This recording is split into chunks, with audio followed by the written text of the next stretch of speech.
Okay, so my bit now is it's not unstructured. It's what I've been thinking, what the AECB's been thinking, reading, talking to people, in a sense to try to understand our predicament.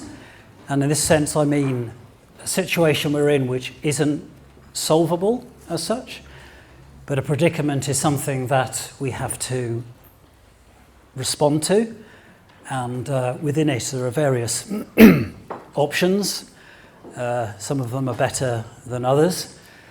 So before every conference, I tend to think I should articulate all the sort of thinking and reading that I've been doing to try to almost justify the AECB and what we're doing, why we're doing it, because there's a lot of thinking about why we choose to do this or do that or focus on one particular thing over another. And I thought the best thing to do is to sort of, not put 100 slides up here, because it started with 100 slides where I wanted to explain each and every book and the theories behind it, and I realised quite quickly I couldn't do that. I wasted a day being silly like that. But I thought I would show some key books which I strongly recommend that you read or get out from a library or something, and why will become hopefully clear during this 17-slide presentation. Now, there are graphs in here. Some of the graphs are simply to look at the shape and the pattern of the graph, or even just to show what sort of things we reference, maybe when there's a climate denier on your back, or just to sort of, in a way, refresh our understanding of the situation we're in. So some of those slides, don't worry about looking at the axes, maybe the axes, but don't get frustrated. If you're interested in any of them, you can access this presentation after the conference. So one of the most influential books, I would say, is John Michael Greer's The Long Descent, and we'll go into a bit of how each of those books are maybe influencing AECB thinking. Jeremy Lent's The Patterning Instinct is another important one.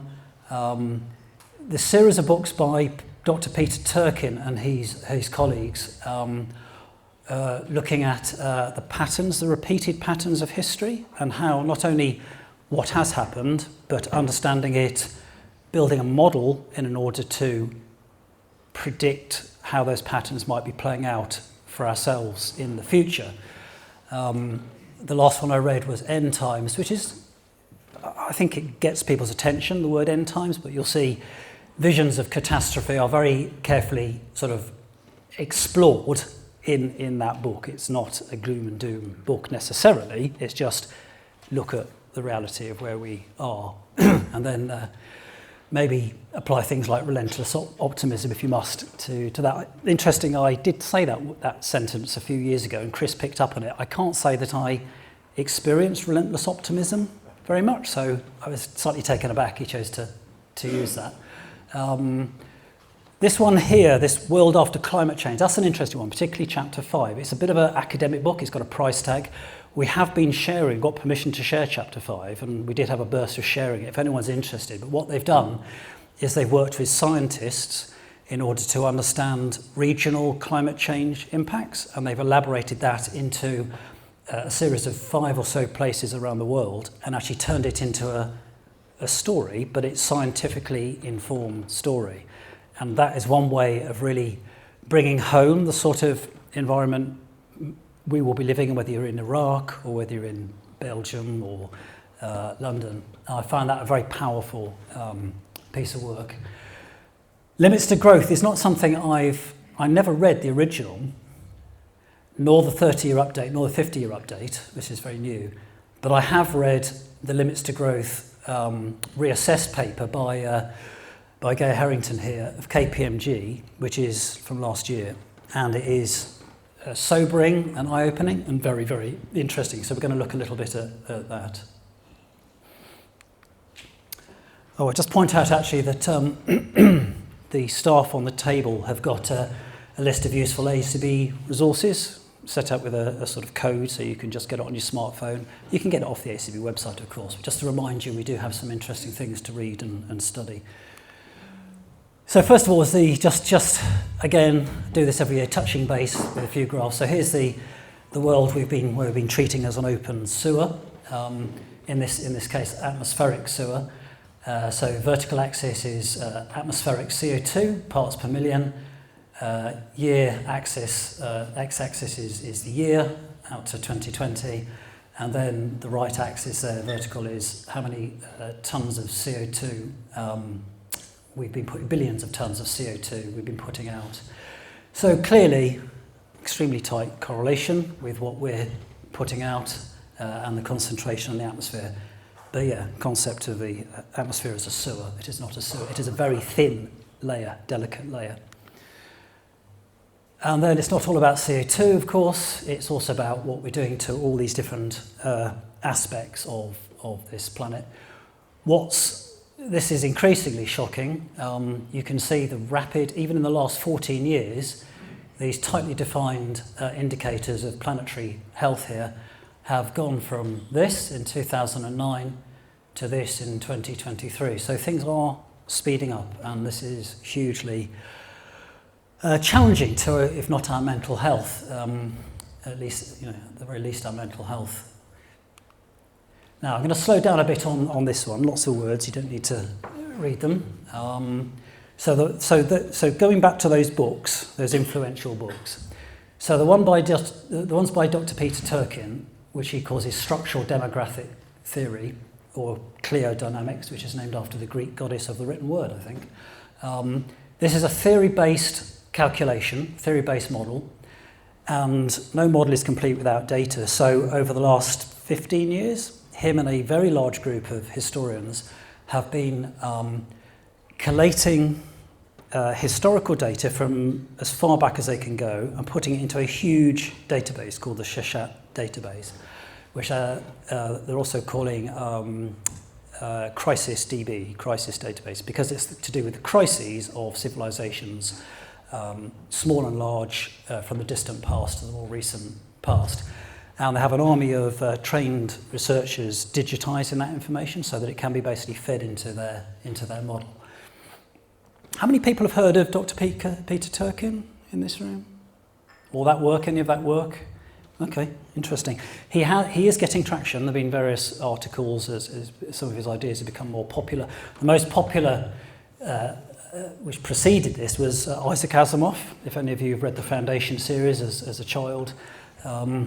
And in fact, the latest Apple TV program, Foundation series, uses the same principle of being able to put enough data into a model to be able to predict crises and outcomes of crises following patterns which are well established and quite structural patterns. The limits to growth model, so that is based on, again, it's a sort of theory approach, but it's based on a dynamic systems model, which they called World 3 in 1972. And it's a computer model that simulates interactions between population, industrial growth, food production, and other limits of our ecosystems. Now, the updates, and also the most recent paper I mentioned there, has shown that if you take the 1972 predictions about population growth and industrial production and so on, it matches unnervingly well with actual measured data since 1972. So originally, of course, it was not what industrial nations wanted to hear, so it was quoted wrongly and sort of ignored to some extent. It's regaining perhaps some credibility with sort of those at the top. Obviously, it still says things they don't want to hear, so we'll go a little bit into that in a while. You'll see that there are some scenarios with different names. So there's business as usual 2, which has twice the amount of resources being extracted from the planet. There's one called CT, which is a continuous technological development, so sort of quite an extreme version of perhaps what a lot of us here might be thinking. If we can innovate our way out of this predicament, we can solve climate change, which is not something I think, well, most people don't think is. I think most of us don't think we can solve climate change. We're going to have to live with it and mitigate it as best we can. So that's the limits to growth model. optimistic scenario, the stabilised world scenario, is the one that least accurately follows the data since 1972, which is not surprising. What's interesting, I think, is that it's possible that ourselves and the AECB and many people are still holding on to this idea of what's behind the stabilised world scenario versus the business as usual and the continuous technological innovation scenarios. But we'll look at that in a bit. Climate models, so this is a different type of model which you could say, or you should say, scientists put in the unchanging physical principles and laws of nature and test it against, observed data, ocean current movement, air circulation, and so on. So you could say that that's a solid model, a more solid type of model. Now, the integrated assessment models, I don't know if you know what that is, but you'll have been looking at them for years. That is a model that, as I put here, is used by the IPCC and creates sort of models the situation, the balance between climate and human activity, and it models what-if scenarios. So the scenarios we look at and go, here's the peak of CO2 emissions and we're going to be expected to do this.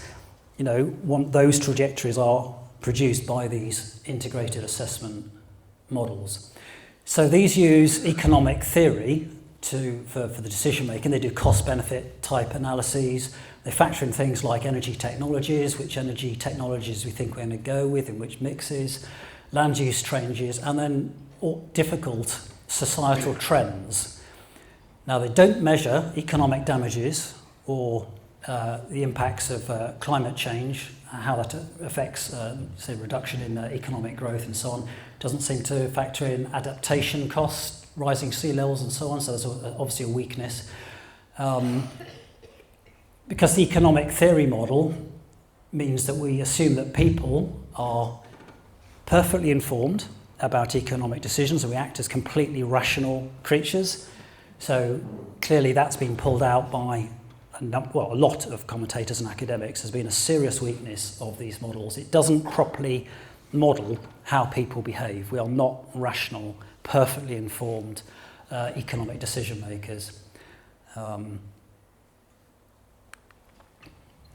So George Monbiot, bless his cotton socks, has quoted this, which also brings in this really important issue of inequality, fairness, inequity in everything we're doing.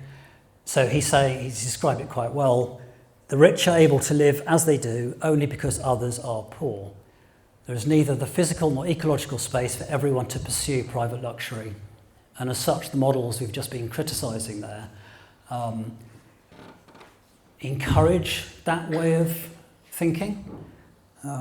So the theme of fairness and equity is something we all aspire to, whether it's the Sustainable Development Goals or just our own sense of fairness.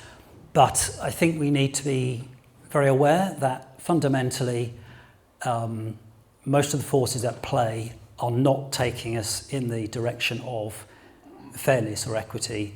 So with the integrated, with the limits to growth model, for example, there's a lot of commentary in that and in subsequent papers that some of us will experience business as usual models, which suggest more of a collapse scenario with high levels of pollution and poor and reducing human well-being, whereas others might be experiencing increased human well-being as part of the continuous technological innovation model. So it's an unequal world. It's stating the obvious, really, but we must be careful not to think that the level of lifestyle we have can be achieved by everyone, which I think most people probably accept.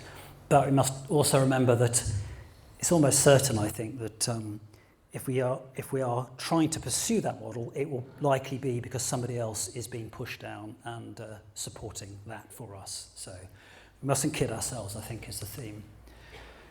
Now, in terms of data and this sense of time, because there was a brief flurry, I don't know, maybe it's something we haven't got time. We've only got 7 years to save the Earth, all this sort of thing, media headlines hyping up what Greta Thunberg says.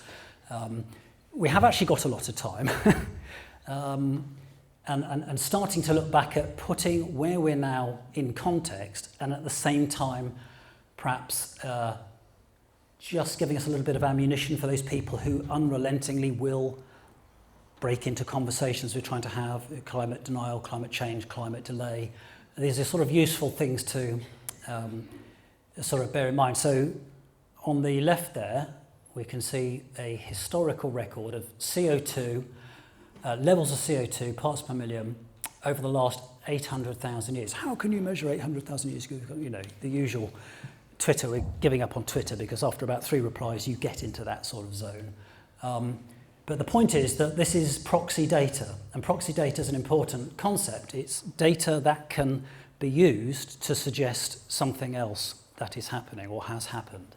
So ice cores are an example. You're not measuring CO2 directly in the atmosphere because it's 800,000 years ago.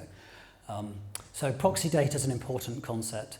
And only recently, of course, can we measure that. But there again, you know, you've all seen these. Every time I do a presentation, something like this in it, showing that over 800,000 years ago, we have these rise and falls in concentration of CO2 until now. Some sort of bomb has gone off, and it's us. So then if you look at the last 12,000 years, which represents the Holocene, the period which we, Homo sapiens, have evolved and thrived, not evolved, we have thrived, civilization has thrived during this period, towards the end of this period. So in terms of, again, sense of deep time, again, here you can see what's going on with, this is temperature, so this is moving to temperature. Yes, temperature, degrees C. So you can see something very significant is happening here, and it's taking the temperature up towards areas, the highest ever seen in the Holocene here. And then, of course, once we start moving beyond into the future, then we get talking into these models. The use of models to start talking about some very important things for the human race. And this is why I gave you a little bit at the beginning about types of models and cautions about what models are telling us and how we should use them. So this is sort of pulling it all together in terms of temperature. So you can see this is 500 million years ago. Similar use of proxy data to bring all of this story together. But you can see over here, our little tiny fraction of the timeline here, you can see if we're up at heading towards 1.5 here, this line, you can see that that takes us to temperatures that were achieved in parts of the Holocene, Pleistocene, the Pliocene back here, and back even further back. So you can see this is some, when people say this hasn't happened since X million years ago or X 100,000 years ago, it appears to be true. It's quite profound to see that. So here we go to an typical integrated assessment model here. So we've got a sort of increase in gigatons of CO2 being produced by our societies, and some sort of are we peaking, are we not going on here. And then these are the different scenarios asking us to do that. Now, this is the unrelenting optimism challenge bit, which I'm going to say I'm not feeling unrelenting optimistic about this. How many people in this room think this is what will happen? Hands up. Oh, come on, must be somebody. Technology.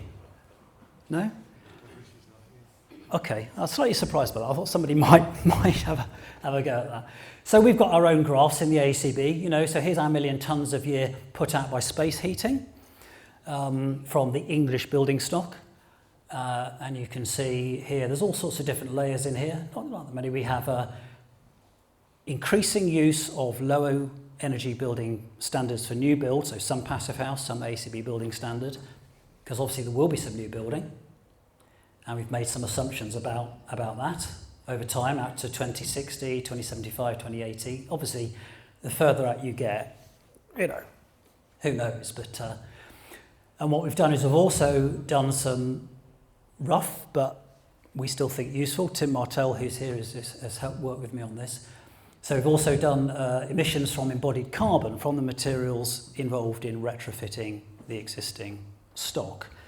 This particular scenario looks at our idea of 2 waves of retrofit, so a lightweight retrofit with a heat pump has a much lower, let's call it a carbon burp, than a level 2 retrofit, which is slightly deeper with more materials, but there's not a massive difference. Compared to business as usual, not not improving the building stock and not putting it onto a low carbon heating supply. So within this, we've also assumed an increasing rate of decarbonisation of building materials, and we've assumed a certain sort of mix of technologies that predominantly favour heat pumps, moving to a sort of heat pump rich heating system. And so you can see that, theoretically, that deploying these standards in a not unreasonable manner, we're not going straight deep retrofit straight away, it's a sensible approach, can obviously bring our annual emissions down in a similar sort of way to we're seeing here. So theoretically, could be possible. And of course, this one here is the cumulative CO2. So the faster you act, the less the area, the less amount of CO2 ends up in the atmosphere. So that basically what you're trying to do with these sort of graphs, the cumulative carbon graphs, is you're trying to bend the curve. The flatter it is, the better.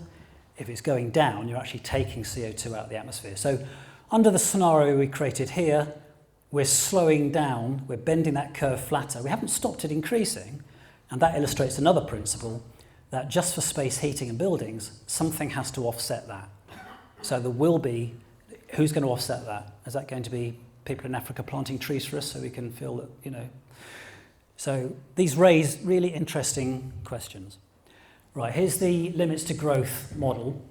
So the scenarios here, you won't be able to, in the report, you'll be able to see what English word versions of what those scenarios look like. But in essence, you've got a business as usual assumption, which shows, as you'll see in a minute, suggests a collapse of sorts. We'll describe what collapse means. Due to natural resource depletion, this one here is sort of going hell for leather, extracting a bit more in order to increase agricultural, industrial output. That one tends to suffer more from collapse due to pollution, and that's obviously part of that, not all of that, part of that is climate change, part of that is plastic pollution and other gases and water pollutants and so on. This one here, which is one of the ones that more closely tracks the actual data since 72, is a sort of business as usual case, which does use more resources, but it has this exceptionally high technological development. And we are seeing innovations already. We're seeing this, and a lot of our members are technologically innovating in order to do more with less. So clearly it's something we welcome, but if you then scale it up, is that realistic? The author doesn't think that this is realistic. This just shows you the sort of connections of the model. This sort of shows you this is an attempt to create a complex model that's not too complex to understand, although they are hard to understand. What's going on inside a model is almost impossible to understand.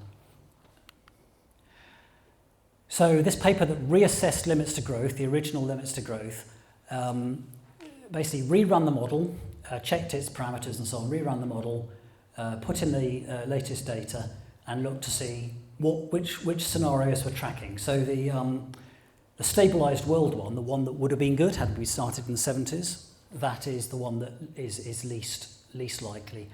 So the business as usual suggests, so in terms of where the model suggests society will go, is if the business as usual model is followed by our decision makers, it suggests a collapse. Now, collapse in this case is talking about human welfare. So it's a human welfare index, bearing in mind that this is an average.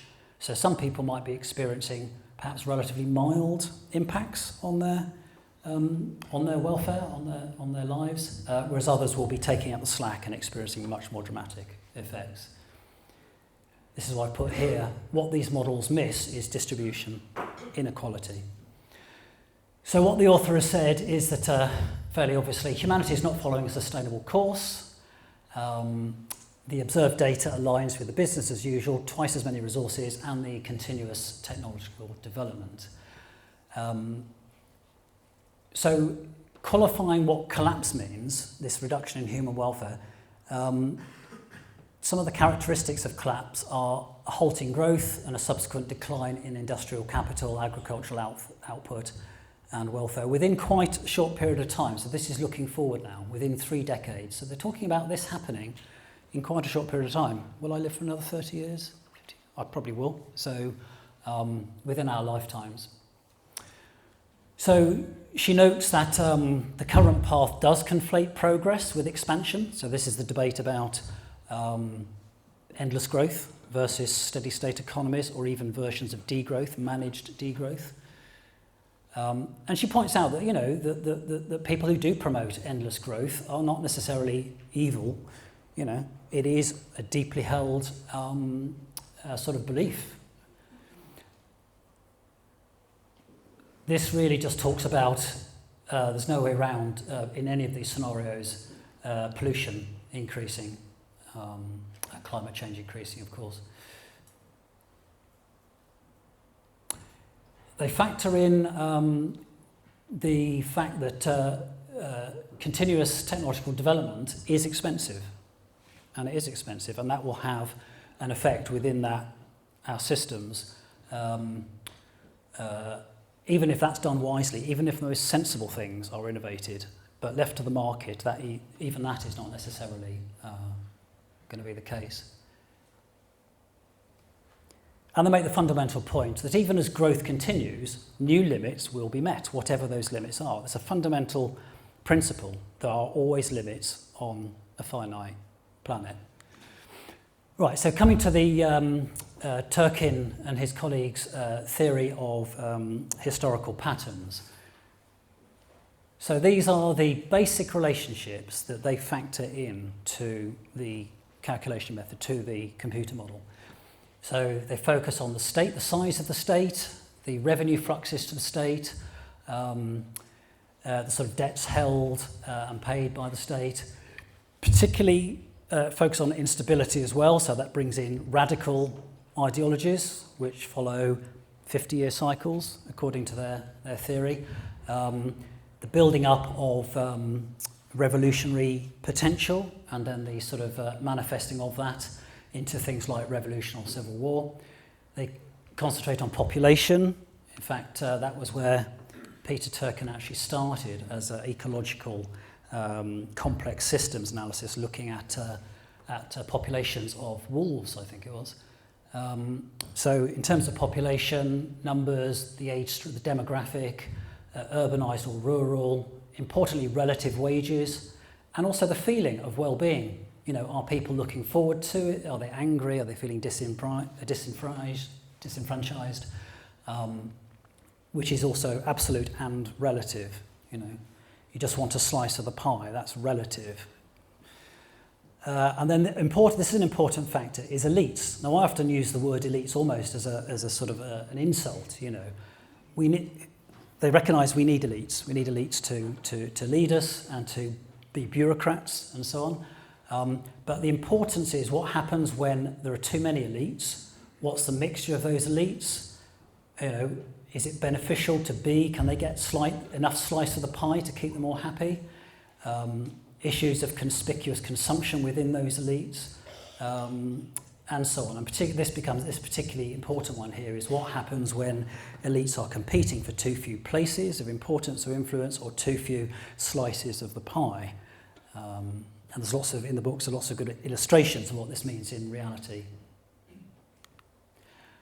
And really, this is just quickly to show that they've used their model to look back at historical events and to see if they can predict what would have happened using their model, and then compare it, try and validate it with actually what is in the historical record. And it seems fairly convincing to me, but of course, who am I to judge? It is just very interesting. But that brings us back to this issue of, you know, I have colleagues who are questioning climate change science, who have for decades not questioned it, but because of the increasing lack of trust in institutions and almost everything, even some people who really surprise me are questioning things that I struggle with, actually, because of the breakdown in trust and the paranoia that engenders. This is a big factor in what's going on at the moment, as I'm sure you'll realise. So Peter Turkin says, can we learn from history? We can always learn from history, but do we? And who is we? Well, we as our leaders. And there's some interesting and rather bloody examples of what happens, for example, when elites are in conflict, when there are too many elite aspirants, as they call them. You might be thinking of Donald Trump, or you might be thinking of the extreme wing of the Tory party, jostling for position, jostling for influence, jostling for wealth. There's some examples where, events unfold and some of them are basically massacred. Obviously that's not the sort of thing that tends to happen in this country now, but the same principle. Something must happen. Can you send your elites to India to run the empire? That is a release valve. That mechanism is a release valve to give them something to do, a chance to get rich over there. And there are things that our rulers can do to manage crises that arise. So this graph here is, again, it's a well-being index up on the left-hand side, time left to right, and then the red line is political stress. I think largely caused by these intra-elite conflicts, things that have to be resolved between the elites themselves. But also this also factors in revolutionary potential. And we've seen some of that from Stephen and earlier this morning. So where these lines cross tends to be points of crisis.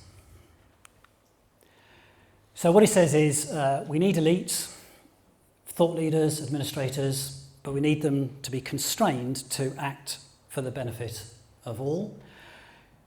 They're making the strong argument that all complex societies encounter periodic waves of internal instability, and that will differ between times and societies, but they're similar patterns. They're very similar patterns. How they work out depends on the particular details of that society, their ecological basis, and the time and belief system they're in.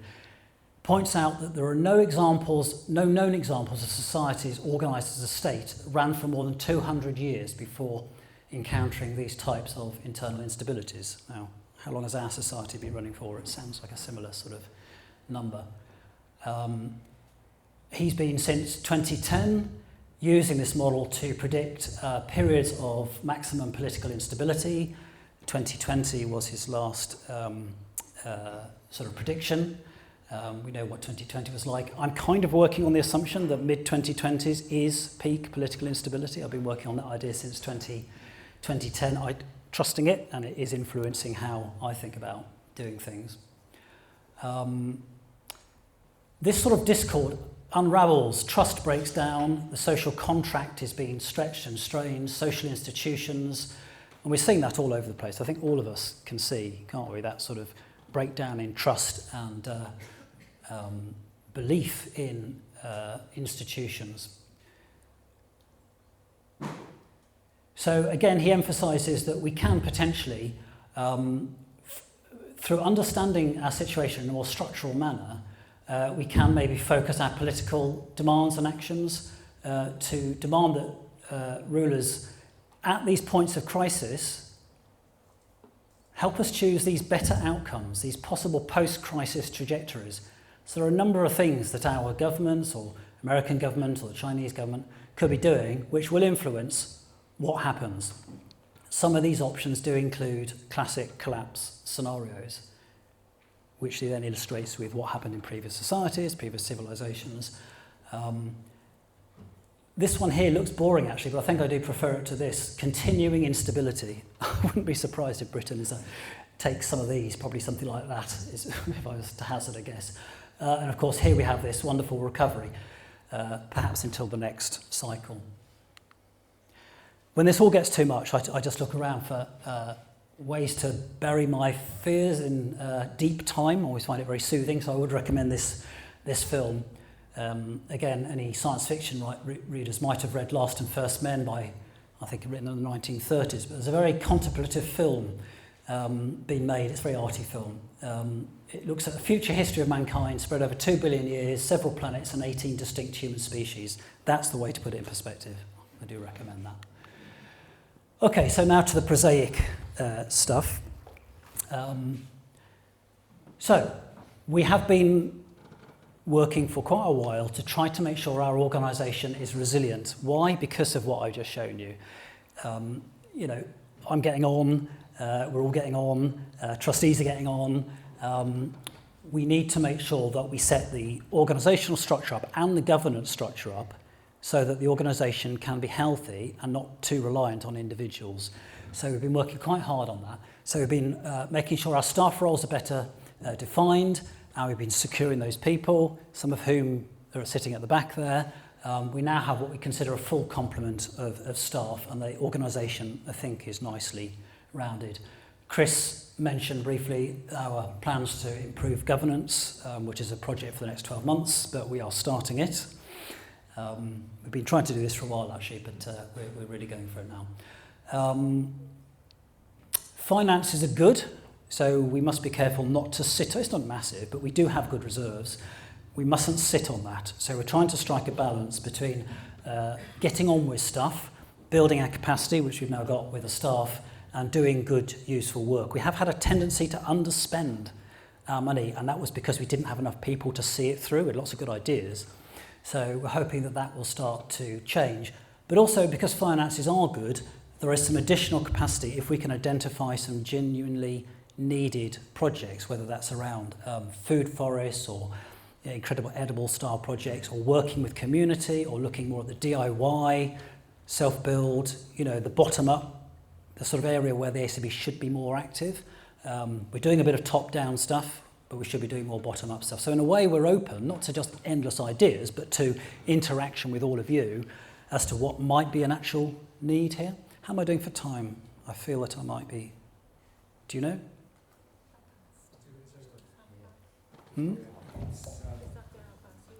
Okay, well, 4 minutes, I think, yeah.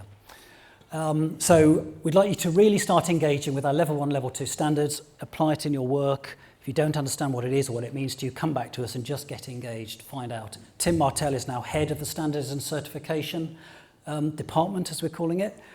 So we basically have more capacity there, and Tim is heads permanently in this area here, so do speak to him. AECB Building Standard, of course. We have an interesting collaboration going with out of the United Nations Environment Programme, which is focused around low energy buildings database, potentially becoming an international platform for low energy high performance buildings. And also they're asking us if we want to lead a bit on approaches to building in the global south, which is an interesting one. And Huda here, Huda's workshop, will be looking at some aspects of where that might go. We've changed the self-certification scheme for the standards to an approved certifiers scheme. Again, if you are thinking you can self-certify anymore, you can't, but if it puts you in an awkward position, speak to Tim and we'll find a way through it. But meanwhile, be aware that your clients need to commission an approved certifier from now on. And that also covers approved modelling. So looking to make the scheme a bit more scalable. And I think this drawing here, this is a very quick attempt this week just to put down the standards that we're promoting, the way of sort of improving buildings and building new buildings in the right way the first time, into a sort of continuum so that people can see how the different opportunities for clients or yourselves to sort of get on board, think ahead, plan ahead in a structured way, but actually to start doing things. So we don't have to jump in with a deep retrofit or an EnerPHit standard. There are pathways through that allow people in different situations with different amounts of capital, different technical abilities, different access to builders, the skills you need. I've printed a few of these out and they're on the back table there. I would be interested, anybody who wants to just put it on a table, write some notes on it, this is rubbish, I don't understand this bit, this is a great idea, how about this? Please just, whatever we can get out of you, just put it, there's about 5 sheets of this. I think in that it should be fairly evident what we're trying to do with our different stepped standards. So really, just in conclusion, I'd ask you to engage with us more and see what we've got and just run with it. Some members are really doing that, but if you haven't been, please just go for it. Okay, sorry to run over. Thank you.